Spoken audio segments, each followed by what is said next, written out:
L'érosion côtière, un mal ressenti sur la petite côte. Des plages entières menacent de disparaître. Chaque année, la mer grignote plus de sable qu'elle n'en dépose. Un phénomène qui affecte les populations qui vivent près des côtes. Malgré toutes les sommes colossales qui ont été injectées dans ces plages pour pouvoir ralentir l'avancée de la mer, le problème reste entier. Et Popenguine aussi n'est pas épargné. Bienvenue dans ce nouveau numéro de Terra. Tout de suite, le sommaire. Dans ce numéro de Terra, nous vous proposerons une petite présentation de la ville de Popenguine. Nous vous ferons un état des lieux de l'ampleur du phénomène de l'érosion côtière dans cette localité. Nous parlerons de l'impact du barrage du Petit Palais et du pont de Tchoupam. Vous en saurez un peu plus sur les conséquences de l'érosion côtière sur l'activité économique et touristique du pays. Et pour terminer, nous recevrons notre invité.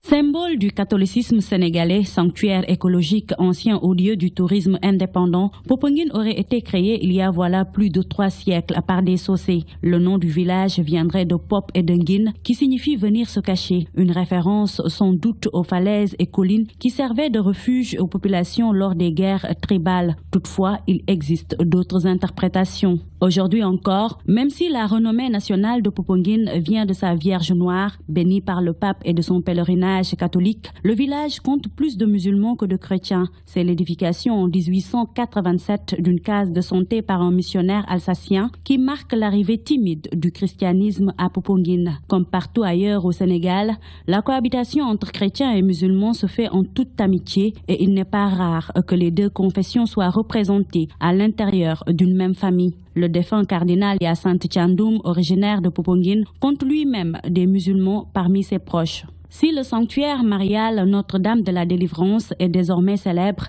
le sanctuaire écologique de Popenguine ne l'est pas moins. Créé en 1986 sur le site d'une forêt classée, cette réserve est à la fois terrestre et maritime, sur plus de 1000 hectares, entre falaises, collines, lagunes, espaces maritimes, au fond rocheux. Nous sommes sur la plage de Popenguine, ou du moins ce qui reste de cette plage. Derrière moi, comme vous le voyez, cette maison a subi la furie des eaux. D'autres sont également dans le même état. Leurs propriétaires ont dû quitter le site pour connaître d'autres horizons. Ici, l'érosion côtière a atteint un seuil critique et le tourisme, n'en parlons même pas. Il est né à Popenguine. Simon VI a vécu toute sa vie au bord de cette plage, 57 ans pour être plus précis. Cette maison, il l'a construite il y a 36 ans. Aujourd'hui, elle est menacée par l'avancée de la mer. Cet entrepreneur craint que sa concession ne subisse le même sort que les autres maisons emportées par la furie du Grand Bleu. Le local qu'il avait aménagé en 2000 au profit des jeunes de la commune n'est plus. Il ne reste qu'un pan du mur qui lui rappelle tout ce qu'il a perdu. Je l'ai construit en 2000. Je l'ai construit en 2000. En 2014, la maison s'est écroulée. Au moment où je la construisais, les jeunes jouaient sur la plage. Je pouvais, avec ma famille, escalader les escaliers et courir 50 à 75 mètres avant d'atteindre la mer. Mais en période de marée haute, les vagues s'échouent sur ma maison. La situation est vraiment critique. Dans peu de temps, cette maison n'existera plus. Dans peu de temps, Toutefois, Simon est convaincu que le changement climatique et les agressions faites par l'homme sont à l'origine de cette avancée de la mer. Il confie que l'extraction du sable marin a aussi participé à la propension de ce phénomène. Selon lui, beaucoup étaient inconscients des dégâts qui peuvent être causés. Les changements climatiques sont à l'origine de cette situation. Il y a aussi les agressions faites par l'homme. Je suis entrepreneur. J'ai travaillé pendant 36 ans à Popenguine.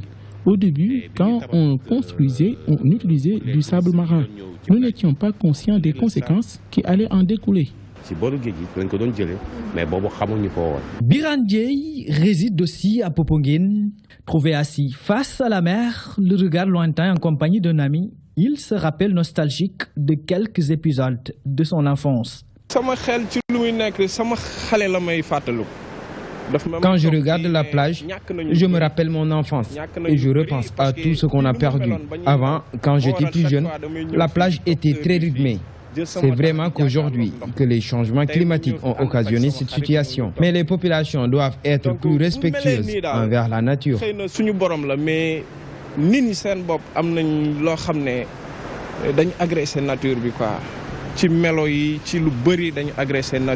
L'aménagement d'un barrage près de la résidence secondaire du président de la République et la construction d'un pont à Tupam seraient les principales causes de cette agression de la plage de Popenguine. Les habitants invitent les autorités à rectifier le tir.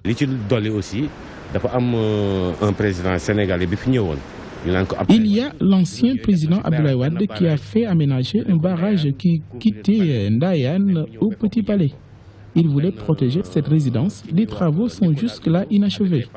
Du côté de la lagune, sur la deuxième plage, un pont a été construit. L'eau de la mer ne communique plus avec cette réserve naturelle. C'est ce qui a entraîné cette répercussion. C'est pour cette raison que beaucoup de maisons se sont écroulées. Nous avons perdu tous nos investissements, nos cabanos, tout.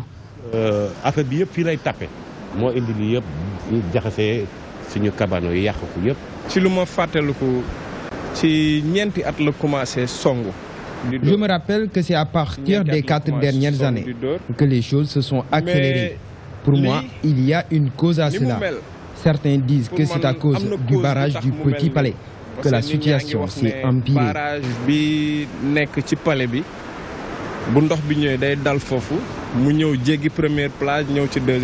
Aujourd'hui, toute la petite côte est touchée par le phénomène de l'érosion côtière. Popenguine tire la sonnette d'alarme selon ses habitants.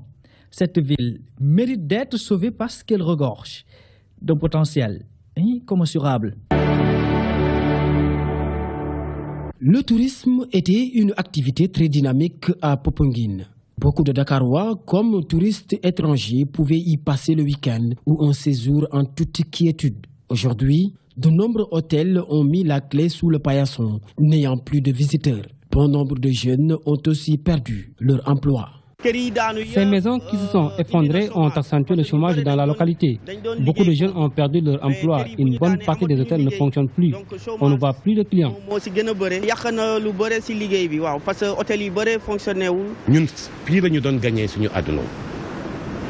Nous gagnions dignement notre vie sur cette plage. J'ai vécu pendant 57 ans à Popenguine. Je n'ai jamais quitté cette localité. Tout ce que j'ai, je le dois à cette commune. Les femmes de Popenguine venaient ici pour vendre leurs objets d'art aux touristes.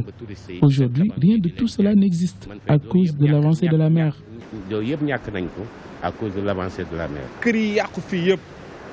Énormément de jeunes travaillaient dans ces maisons qui se sont effacées. Popenguine, Ndayan, entre autres. Ils venaient de partout pour gagner leur vie. Nos mamans vendaient aussi des objets d'art aux touristes. Aujourd'hui, on a tout perdu. Nous ne voyons plus les touristes. Les dégâts sur le plan économique sont considérables. Vous ne pouvez pas vous l'imaginer. Et l'État reste les bras croisés, alors qu'il devrait prendre en bras le corps ce problème. L'état de dégradation de la plage de Popenguine nécessite un financement conséquent afin qu'elle retrouve son lustre d'antan. Les populations dénoncent l'inertie de la municipalité. Je pense que le maire mesure ce qui se passe sur la côte de Popenguine. Ses collaborateurs aussi. Pour le gouvernement, je me demande s'il se rend compte de l'ampleur du phénomène. Mais Mansour Thiandoum, lui, il sait ce qui se passe. Les pêcheurs aussi ont vu leur activité tourner au ralenti à cause de l'érosion côtière. Plus de poissons, par conséquent, plus de recettes. Avec l'avancée de la mer, nous n'avons plus de poissons. Les pêcheurs ont d'énormes difficultés pour aller en mer. Des barrages ont été aménagés dans certaines zones, ce qui accélère le phénomène. Mais l'État doit prendre des mesures urgentes pour sauver ce qui reste de Popenguine.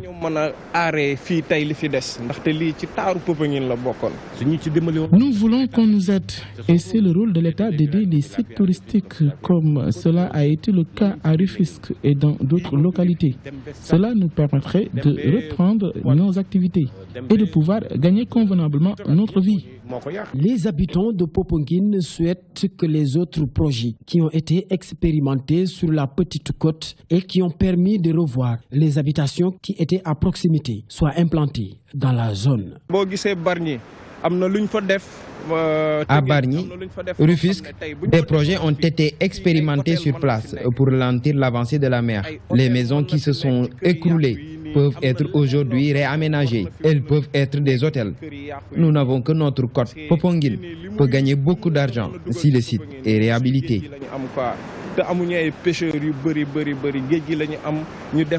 Birane Dieye espère revoir dans un avenir proche se balader de nouveau sur la plage et que l'activité touristique reprenne de plus belle. Amadou Sow fait partie des rares hôteliers qui résident au bord de la plage. Cela fait 10 ans qu'il travaille sur ce site. Selon lui, Popenguine se meurt de jour en jour. Aujourd'hui, il craint que sa maison ne soit dans le même état que celles qui se sont effondrées à cause de l'avancée de la mer. Je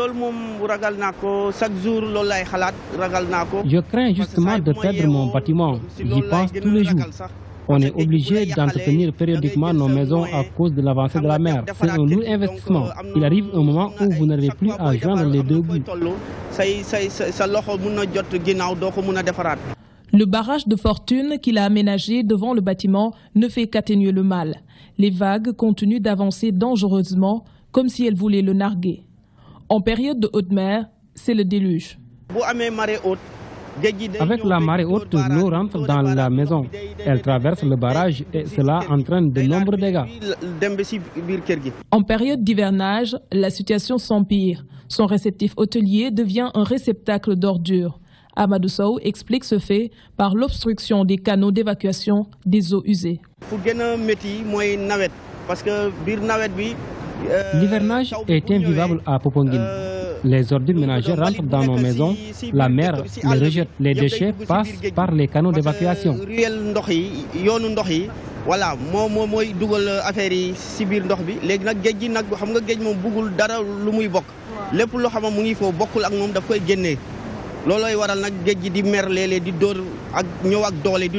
Si cette situation perdure, Amadou devra abandonner le navire. Son hôtel, c'est toute sa vie et il y tient comme à la prunelle de ses yeux.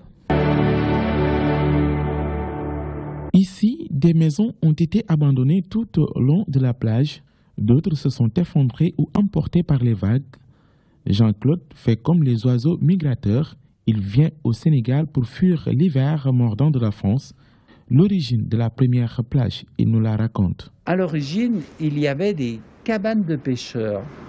C'est Léopold Senghor, dans les années 60, qui avait autorisé les habitants de Popenguine à avoir une petite cabane pour déposer leurs filets, leur matériel de pêche. Et un jour est arrivé des Toubabs qui ont trouvé l'endroit magnifique, comme vous pouvez le voir, et ils ont acheté des cabanons et ils ont construit des petites maisons. On dira. Voilà comment évoluait la première plage. Bon, ils ont peut-être sous-estimé la puissance de l'océan et puis ils ne savaient pas qu'on allait construire un mur. Et aujourd'hui, les cabanons, enfin tout du moins les petites résidences, elles partent comme des petits pains. Derrière le palais présidentiel appelé Petit Palais, une grande falaise constitue une digue de protection naturelle qui les met à l'abri des vagues. Cette infrastructure aurait favorisé l'état de dégradation de la plage de Popenguine. C'est nouveau le phénomène. C'est depuis qu'on a construit le mur de protection de la résidence secondaire des présidents de la République, là, et ce mur renvoie les vagues, on va dire, hein, et de façon latérale, conjuguée avec la houle qui vient du large, ça frappe cette première plage.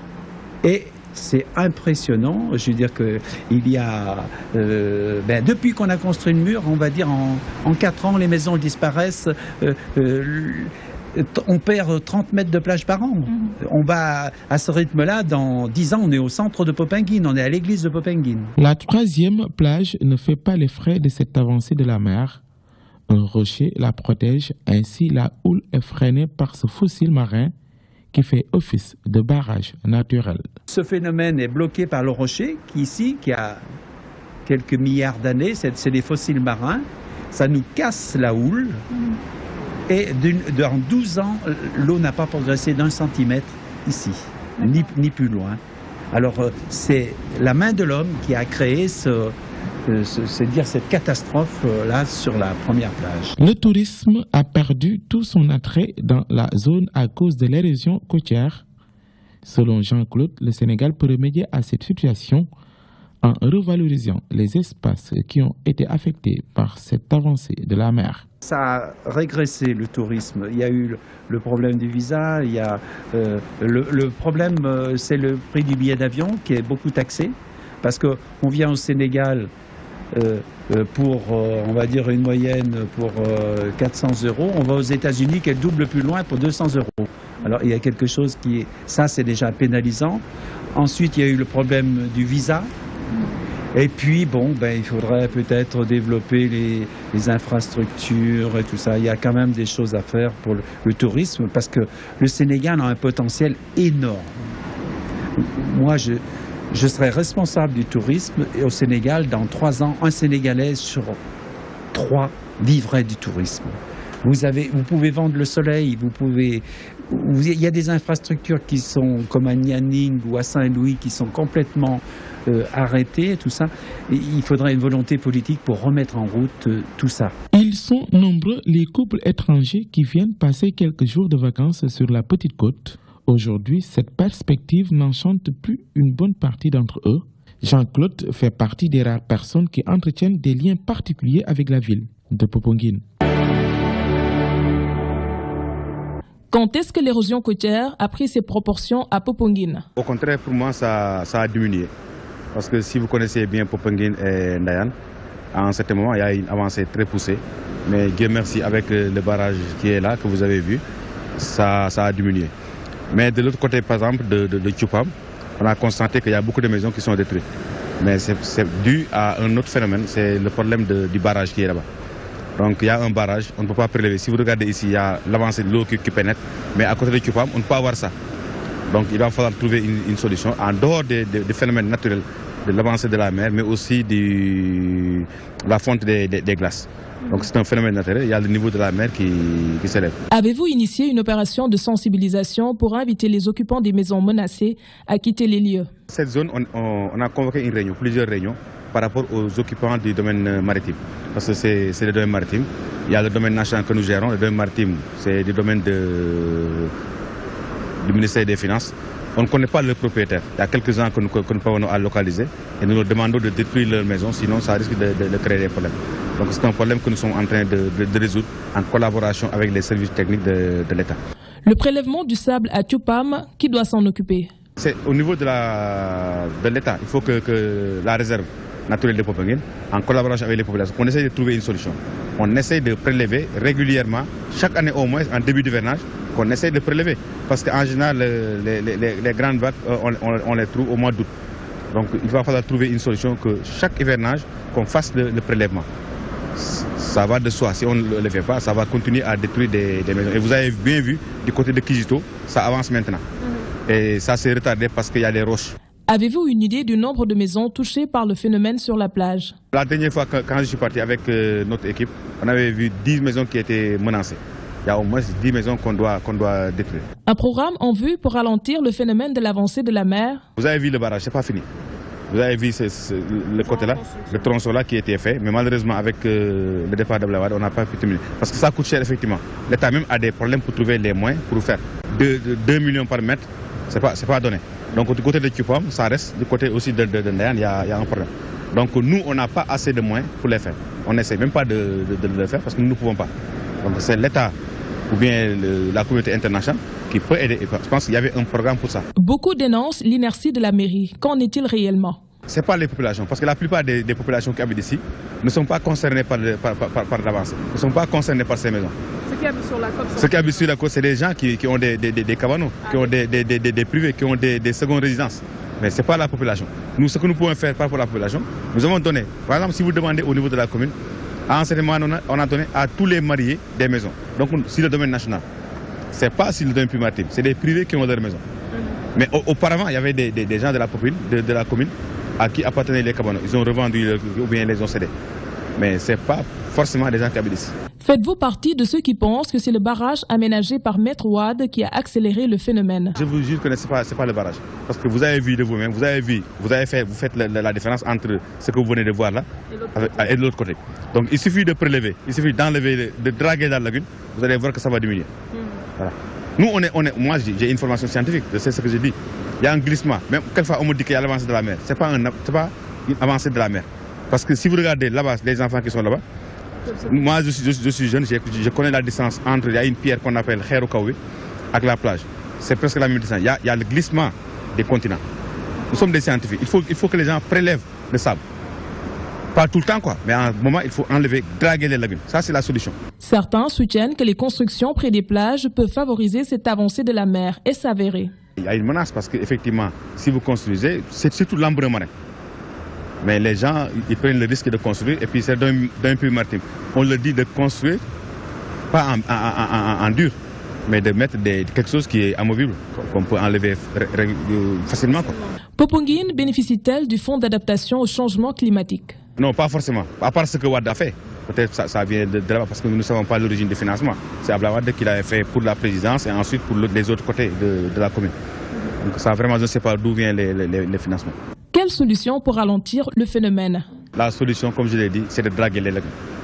Il n'y a pas une autre solution. Parce qu'il y a le phénomène naturel. Mais par exemple, si vous prenez par exemple un bassin, vous mettez du sable, chaque fois il y a des tonnes de sable qui entrent à la mer, il y a les fonds de glace, donc il y a le soulèvement de l'eau. Donc forcément, si vous draguez, l'eau va passer là où elle devait passer. Elle devait passer plutôt. Et le reste maintenant, ça va être facile. Donc faisons le dragage et on va voir les solutions. Quelles sont les conséquences de l'érosion côtière au plan économique? Forcément, il y a des retombées économiques parce que les bâtiments qui tombent, c'est des millions de francs qui ont été investis. C'est des gens qui avaient construit, qui prenaient une bonne, qui prenaient une cuisinière, qui prenaient un gardien. Donc c'est des emplois qui sont perdus. Voilà. Donc si vous voyez, ne serait-ce que par rapport à ça, ensuite, en fermant la lagune, il n'y a plus de possibilité de reproduction. Ce mélange d'eau douce et d'eau de mer qui favorisait le développement des crustacés ne se fait plus. Voilà. Donc ne serait-ce que ces deux facteurs, ça, sur le plan économique, il y a des retombées. Qu'est-ce qui explique le dispositif sécuritaire sur la plage? Au niveau de la plage? Non, c'est uniquement par rapport à l'événement. C'est pour interdire la baignade, quoi. C'est interdit de se côté. C'est interdit de se baigner au niveau de la commune, quoi. Quelles sont les difficultés de la ville de Popenguine? C'est par rapport à, comme tous les pays, toutes les communes du Sénégal, hein. C'est un problème d'assainissement, c'est un problème d'éclairage. Dieu merci, nous, on a un plus par rapport à l'éducation. On a assez d'écoles. Donc notre véritable problème maintenant, c'est l'assainissement, c'est la voirie, c'est l'école. C'est la modernisation des cités religieuses. Quand on parle de cités religieuses, ce n'est pas seulement le sanctuaire, ce n'est pas seulement les lieux de prière. C'est la commune, c'est la ville. Mais moi, j'entends souvent, quand on parle de modernisation de Popenguine, on nous parle seulement de sanctuaire. On nous parle des lieux de prière. Ce n'est pas seulement ça. C'est la voirie, c'est l'assainissement, c'est l'éclairage. Et l'hôpital aussi, la santé. Donc il faut que les gens sachent que le lieu de culte se trouve dans une commune. Mais le sanctuaire n'est pas isolé. C'était tout pour ce magazine. Merci de l'avoir suivi. Terra revient dans quelques jours et cette fois, nous nous intéresserons à la Grande Muraille Verte qui est devenue ce grand projet de l'ancien président de la République, Maître Abdoulaye Wade. Vous pouvez nous envoyer vos questions et suggestions sur dtv.sn/aviterra et peut-être bien que nous serons du côté de chez vous.